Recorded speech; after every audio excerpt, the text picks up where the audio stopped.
नमस्कार दोस्तों, कंप्यूटर की इस क्लास में आपका बहुत बहुत स्वागत है। तो इस क्लास में हम चर्चा करेंगे दोस्तों एक्सेल में यूज होने वाले डिफरेंट फंक्शनों के बारे में, अलग अलग प्रकार के फंक्शनों के बारे में, फॉर्मूलों के बारे में, चाहे वो डेट फंक्शन है, टाइम फंक्शन है, मैथमेटिक फंक्शन है, स्टैटिक फंक्शन है, उन सब के बारे में हम यार चर्चा करने वाले हैं। जैसे sum, average, minimum, maximum, watch today, now, कई सारे डायरेक्ट एक्सेल में से मोस्टली क्वेश्चन आते हैं वो फंक्शंस से रिलेटेड ही पूछे जाते हैं। तो देखिए कितने प्रकार के फंक्शन होता क्या है, पहले तो ये देख लीजिए।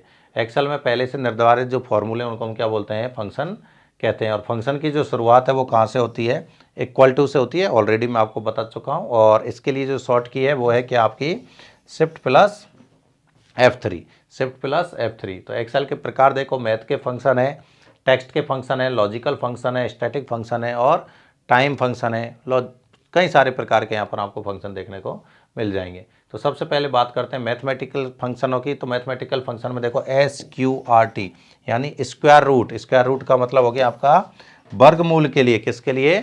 वर्गमूल। तो देखो शुरुआत किससे की है, इक्वल टू से। SQRT फॉर्मूले का नाम लिखा और फिर वैल्यू दी 25। तो 25 का स्क्वायर रूट क्या होगा दोस्तों, 5। क्या होगा? 5। कोई भी वैल्यू हो सकती है, आप चाहें जो वैल्यू आप ले सकते हो कि SQRT 64, तो आंसर हो जाएगा क्या, 8। सीधे सीधे क्वेश्चंस आपको देखने को मिल जाएंगे। दूसरा देखिए यहाँ पर ऑड, मतलब कि ऑड नंबर के लिए। तो जैसे इक्वल टू फंक्शन है, ऑड फंक्शन का नाम, फंक्शन की शुरुआत किससे हो रही है, इक्वल टू से, फिर नाम, वैल्यू दी 4। तो 4 के नियर बाई जो ऑड वैल्यू है हमेशा बड़ी वैल्यू लेगा, छोटी नहीं लेगा। तो वो कौन सी है, 5। 9, 9 के बाद 9, क्योंकि 9 तो खुद ही ऑड वैल्यू है तो इसीलिए क्या आ गया, 9। यदि ये इवन में होती तो क्या होता, ऑड वैल्यू देता। 8 होता तो आंसर आता 9। 8 होता तो आंसर क्या था, 9। तो हमेशा या तो नियर बाई ऑड वैल्यू देगा, बड़ी वाली, ग्रेटर देन वैल्यू, और सेम वैल्यू ऑड है ऑलरेडी फंक्शन में तो ऑड वैल्यू ही उसका आंसर होगी।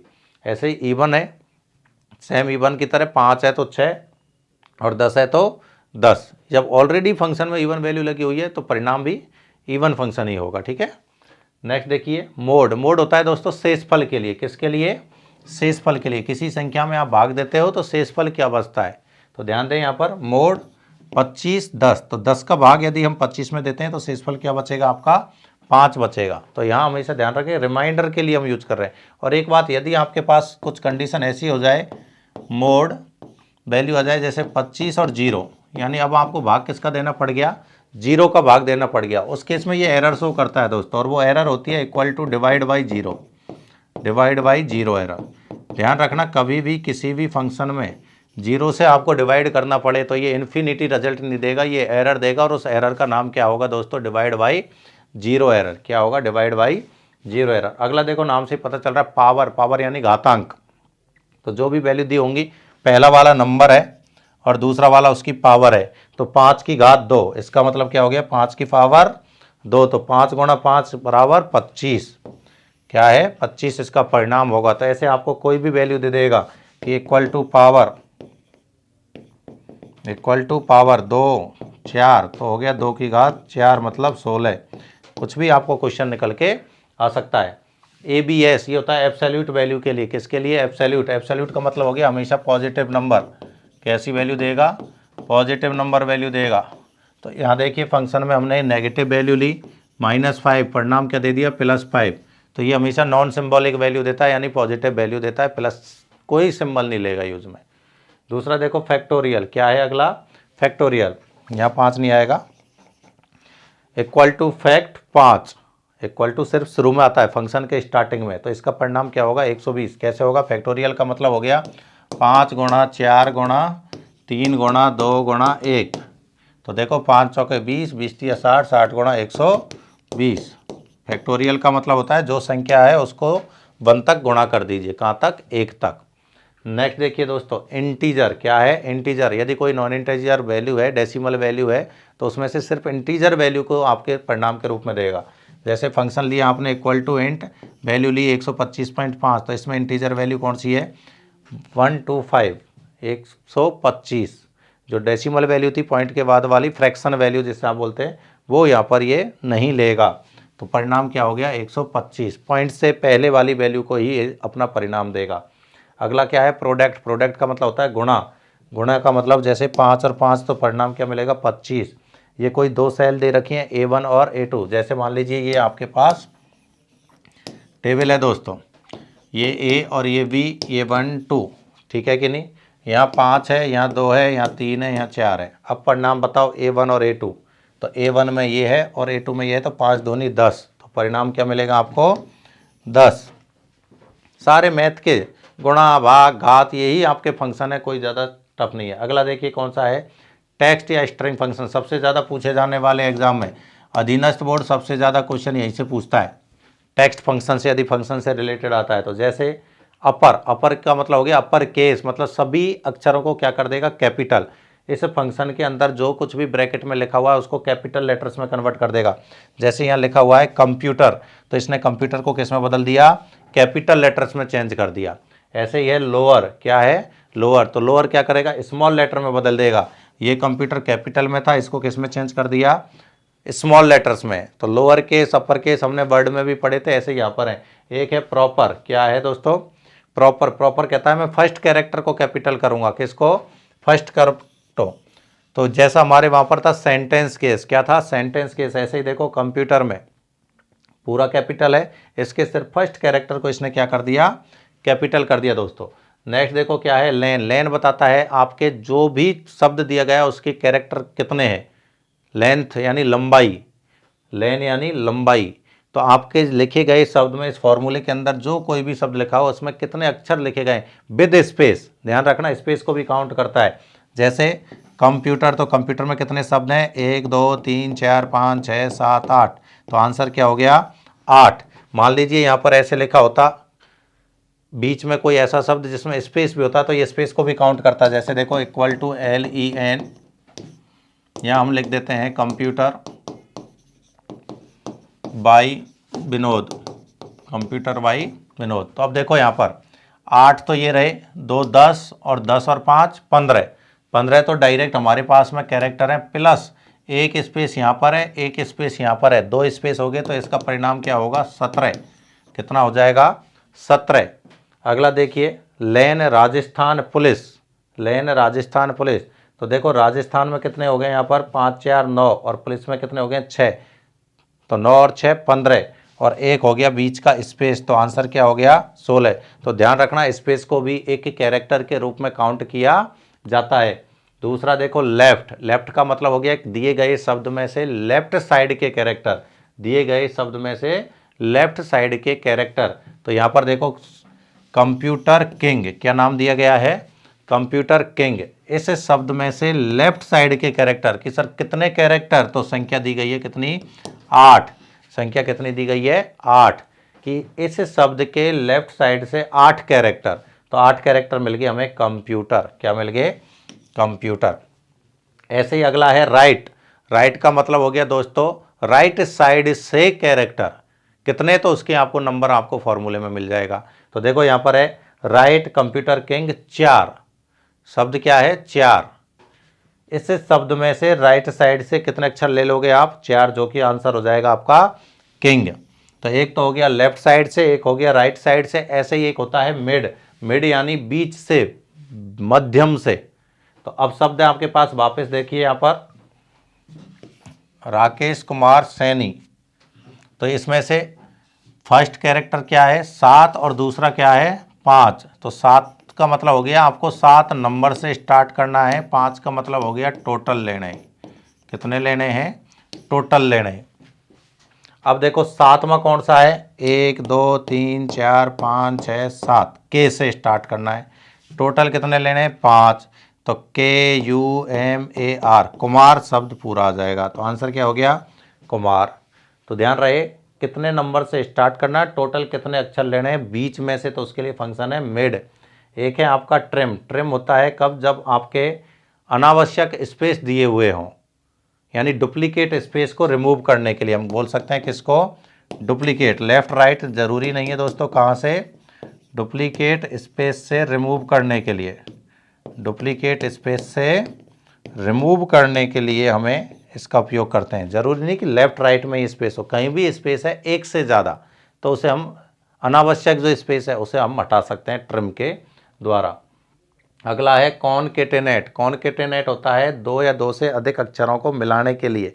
जैसे यहाँ पर है आपके पास दो अक्षर, एक है धर्मेंद्र और एक है राकेश। एक क्या है? राकेश। तो ये हो जाएगा आपका धर्मेंद्र और राकेश। यहाँ से एक क्वेश्चन आया था आपके वीडियो प्री की एग्जाम में, उसका मैं एक एग्जाम्पल देता हूँ दोस्तों कॉनकेटेनेट का। बहुत अच्छा क्वेश्चन था। देखो, इक्वल टू लेफ्ट, ये था राजस्थान, क्या है? Rajasthan 3 and mid Ganga 2-2। इस तरीके का क्वेश्चन था और सीधे आपसे परिणाम पूछ लिया था। तो ये जो सिंबल है दोस्तों, ध्यान रखना, ये सिंबल किसका है? कॉनकेटेनेट का। किसका सिंबल है? कॉनकेटेनेट का। तो देखो, इसका फंक्शन तो हो जाएगा लेफ्ट साइड से 3 कैरेक्टर मतलब कि राज, और इसका फंक्शन हो जाएगा मिड यानी बीच में से दूसरे नंबर से स्टार्ट करना है, टोटल 2 मतलब कि एन। क्या हो जाएगा? एन। ए से शुरू कर दो, टोटल कितने लेने? 2 ही लेने, तो ए और एन। और ये क्या कर रहा है? एंड वाला सिंबल कॉनकेटेनेट यानी मिलाने का काम कर रहा है। तो इन दोनों को मिला देगा, राज और ए एन को मिल करके क्या हो जाएंगे? ये राजन। क्या हो जाएगा? राजन। तो ऐसे कोई भी दो शब्द हो सकते हैं, दोनों को मिलाना हो तो हम इसका यूज करेंगे। अगला देखिए कौन सा है? Static function. स्टैटिक फंक्शन में जैसे काउंट है तो वो हमारे सेलों की संख्या को काउंट करता है, लेकिन सिर्फ न्यूमेरिकल वैल्यू वाली सेलों की संख्या को। तो ऐसे देखिए, यहाँ पर आ गया सम। सम हालांकि मैथमेटिकल फंक्शन है, ना कि स्टैटिक फंक्शन। कोई बात नहीं, हम यहाँ पर लिख लेते हैं। सम यानी होता है जोड़ना। तो जो भी वैल्यू दी गई है, जैसे A1 से A4, A1 से A4, तो यहाँ देखिए वैल्यू A1 से लेके A4, ये चारों वैल्यूओं को जोड़ देगा, क्योंकि A1 का मतलब हो गया ये और A4 का मतलब हो गया ये। तो 5 और 2 7, 3 10 और 2 12। तो आंसर क्या हो गया दोस्तों इसका? 12। एवरेज, एवरेज का मतलब होता है औसत। तो जो भी संख्याएं दी गई है उनका औसत। तो 12 में 4 संख्याएं थी, औसत क्या निकलेगा? 3। मैक्सिमम यानी सबसे बड़ा मान, अधिकतम वैल्यू। तो इन जो हमारी टेबल है इसमें सबसे बड़ी वैल्यू कौन सी है? 5। तो मैक्सिमम वैल्यू। मिनिमम कितनी है? 2। तो आंसर होगा 2। तो ये देखिए, मैक्सिमम में आंसर हो गया 5, मिनिमम में हो गया आपका 2। दूसरा देखो काउंट। काउंट होता है सेलों की संख्या के लिए, न्यूमेरिकल वैल्यू, लेकिन ध्यान रखना कौन सी वैल्यू? न्यूमेरिकल वैल्यू वाली, सिर्फ न्यूमेरिकल वैल्यू वाली। तो ये होती है 4, और ये है काउंटा, तो ये होता है अल्फा न्यूमेरिकल। कौन सी? Alphanumerical. अल्फा न्यूमेरिकल मतलब जिसमें एक्स वाई जेड भी काउंट हो जाएंगी, ब्लैंक काउंट नहीं होगी। या तो आप उसमें A to Z कोई कुछ कैरेक्टर लिखे होंगे, या फिर आपके 0 to 9 कोई नंबर लिखे होंगे। उन सेलों की संख्या काउंट करने के लिए काउंटा का यूज करते हैं। जैसे इसने लिया A1 से A5, A5 में किसी कैरेक्टर को मान लेते हैं, तो टोटल सेल होगी 5। नेक्स्ट देखिए, डेट एंड फंक्शन। क्या है? Date function. तो नाउ, नाउ होता है करंट डेट और टाइम के लिए। करंट डेट और टाइम किसका? सिस्टम का। सिस्टम में जो भी डेट और टाइम हो रखे होंगे उस दौरान, जिस दौरान आप ये फंक्शन अप्लाई कर रहे हैं, तो दोनों को इंसर्ट करना है सेल में, तो आप यूज करोगे नाउ का। एक है आपका डे। क्या है दोस्तों? डे। डे होता है सिर्फ दिनांक के लिए। किसके लिए? दिनांक के लिए। जैसे आपके पास डेट दी हुई है ये, और इस डेट में से आपको क्या निकालना है? दिन निकालना है। तो 24। कितना है? 24, क्योंकि 24 अक्टूबर 2020, 24/10/2020। तो डे कौन सा है? 24 है। मंथ कौन सा है? 10 है। ईयर कौन सी है? 2020 है। तो मंथ के लिए देखो सेम यूज कर रहे हैं, तो आंसर होगा 10। ईयर के लिए आप ईयर यूज कर सकते हो, तो ईयर में आंसर होगा 2020। टुडे होता है सिर्फ दिनांक के लिए। किसके लिए? सिर्फ दिनांक के लिए। तो टुडे लगा दो, डायरेक्ट सिस्टम की जो भी दिनांक होगी उस दिन, वो ही आपकी दिनांक आपके सिस्टम में आ जाएगी, सेल में आ जाएगी। ध्यान दें दोस्तों, संगणक में एक क्वेश्चन पूछा गया था कि सिस्टम की दिनांक इंसर्ट करने के लिए कौन से फंक्शन का यूज करते हैं, और उसने आंसर माना है दोनों को। बिल्कुल सही, क्योंकि यदि वो लिख देता ओनली डेट के लिए तब तो आंसर होता टुडे, लेकिन उसने सिर्फ लिखा था डेट। तो डेट तो टुडे में भी आती है और डेट हमारी नाउ में भी आती है। टुडे भी है और नाउ भी है, तो दोनों में ही हमारे पास में ये ऑप्शंस मिल जाते हैं। दूसरा देखिए डेट। तो डेट हमें इंसर्ट करनी है। वो तो अभी बात चल रही थी, वो थी करंट डेट की, लेकिन यदि हमें कोई प्रीवियस या नेक्स्ट कोई भी आपको डेट इंसर्ट करनी है, तो आप किस फंक्शन का यूज करेंगे? डेट का। इसमें जो फॉर्मेट है वो ध्यान रखें, पहले क्या लिया जाता है? ईयर। ध्यान दें, इक्वल टू डेट, सबसे पहले आप क्या लिखोगे? ईयर, फिर क्या लिखोगे? मंथ, और फिर क्या लिखोगे? डे। इस तरीके से लिखना है, पहले ईयर फिर मंथ और फिर डेट, ये गलत है, इसको आप एक्सचेंज कर लेना इस तरीके से, पहले आएगा 10 और फिर आएगा 24, क्योंकि मंथ 24 हो नहीं सकते, मंथ 12 ही हो सकते हैं। तो ऐसे हम वैल्यू लेंगे, देखो इसको इक्वल टू डेट 2020 10 और ये 24, तब हमें रिजल्ट मिलेगा 10/24/2020। यानी ये जो फॉर्मेट होता है इसके लिए हम बोल सकते हैं कि ये फॉर्मेट हमारा होता है MMDDYY। इस फॉर्मेट में डिफ़ॉल्ट रूप से जो फॉर्मेट होता है वो सिस्टम का ये होता है, चेंज आप कर सकते हैं, यानी पहले मंथ फिर डे और उसके बाद ईयर। नेक्स्ट देखिए टाइम फंक्शन दोस्तों, क्या है अगला, टाइम फंक्शन। तो टाइम फंक्शन में सबसे पहले टाइम इंसर्ट करना है, तो ये रहा टाइम। टाइम में देखो सबसे पहले आएगा आपका आवर फिर मिनट, इक्वल टू टाइम, सबसे पहले आएगा दोस्तों आवर, फिर आएगी आपकी मिनट और फिर आएंगे आपके सेकंड। ठीक है, तो ये होगी आपकी आवर, ये मिनट और ये सेकंड, यानी 10:23 और 30 सेकंड, 30 सेकंड आएगी इसमें। ठीक है ना, सेकंड की यदि हम बात करें तो सेकंड मतलब पहले से टाइम दिया हुआ होगा और उसमें से हमें सेकंड निकालनी है। टाइम दिया हुआ है यहाँ पर 10:45 10 सेकंड, तो इसका आंसर हो जाएगा 10, क्योंकि हमें पता है ये हमारे आवर हैं, ये मिनट हैं और ये सेकंड है, तो सेकंड का आंसर होगा सेकंड। ऐसे ही आप चाहें मिनट निकाल सकते हैं, तो मिनट के लिए सेम, देखो ये रही आपकी मिनट, तो आंसर हो गया 45, और आवर निकालते हैं तो ये रहे आपके आवर, तो आंसर हो गया 10। तो ये आपका मिनट, टाइम, आवर सब कंप्लीट हो गया दोस्तों। बहुत सारे और भी फॉर्मूले हो सकते हैं, लेकिन रेगुलर पूछे जाने वाले यही फॉर्मूले होते हैं, एक बार आप इनको कंप्लीट कर लें। एक और फंक्शन आप जो आपको डेटा टाइप में से याद रखना है, ध्यान रहे, वो है आपका व्हाट इफ एनालिसिस।